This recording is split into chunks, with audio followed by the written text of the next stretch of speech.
Hola, hola! Aquest viatge comença esperant la calma després de la tempesta. Viatjo al Parc Nacional de Tarutao, al sud de Tailàndia, per arribar a una de les seves 51 illes, Koh Lipe. Una petita illa que m'han promès que és un paradís. Només arribar, el dia es va aclarint i una passejada és suficient per veure com locals i turistes hi conviuen alegrement. El Walking Street és l'artèria principal de l'illa, però si te'n desvies, aviat descobreixes l'autèntic atractiu. Calma, vegetació i platges amb una aigua espectacular.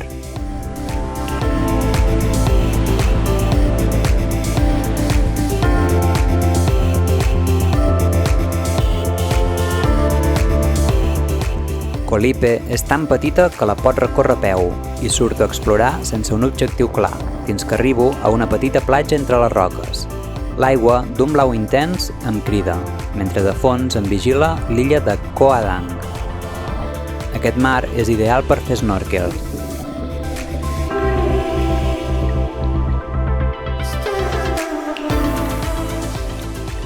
I, després d'una bona estona, segueixo investigant seguint la vora del mar, fins que veig volar una pilota.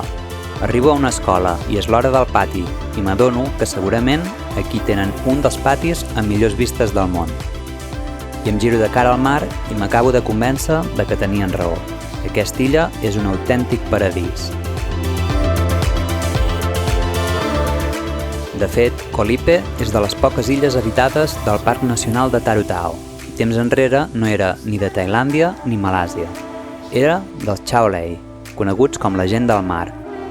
I encara avui hi viu comunitat Chao Lei, però que ha vist com el turisme ha anat guanyant terreny, sobretot després del tsunami del 2004 i la posterior construcció dels primers resorts. Passo el dia entre blaus intensos i vaig cap a una de les platges on veure la posta de sol, però em quedo a mig camí perquè passant pel camp de futbol em conviden a jugar i és impossible dir no a un partidet. Entre gols i bon rotllo em sorprenen repetint l'encara Messi del mític Puyal, molt fort. I sense saber-ho, cometo un error terrible. Gaudeixo a tope jugant descalç, però el nivell de gaudiment acabarà sent proporcional a la trinxamenta de peus de l'endemà.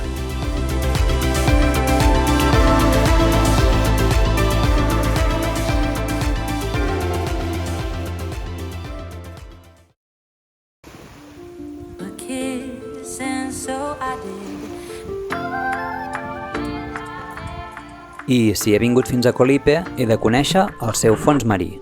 Agafem un longtail boat i naveguem mar endins. A Tailàndia pots veure de tot, des de taurons balena fins a minúsculs nudibranquis, però el més espectacular del mar de Koh Lipe són els seus coralls. Tot i la poca visibilitat, descobrim corall de tot tipus i una gran quantitat de peixos i nudibranquis. Aquí el que predomina és el corall tou i també les anèmones.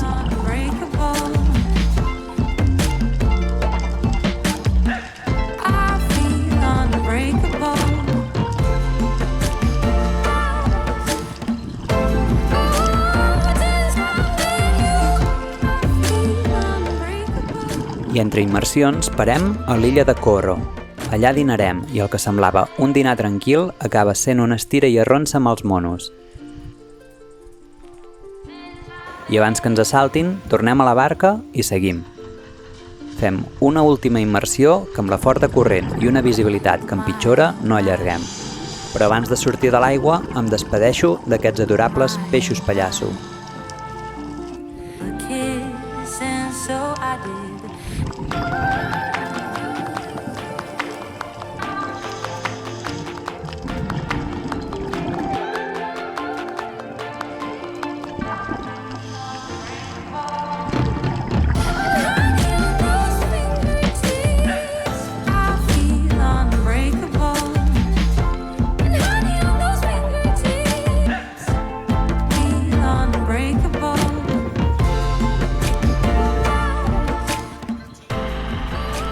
I ja de tornada a Koh Lipe, l'esperit nadalenc ha arribat a l'illa. Visc el meu primer Nadal de tovallola i banyador i crec que m'hi podria acostumar.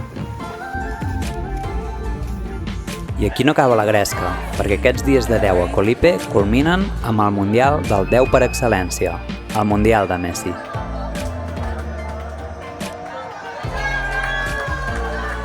I així em despedeixo d'aquest petit paradís. Cap Kung Olive.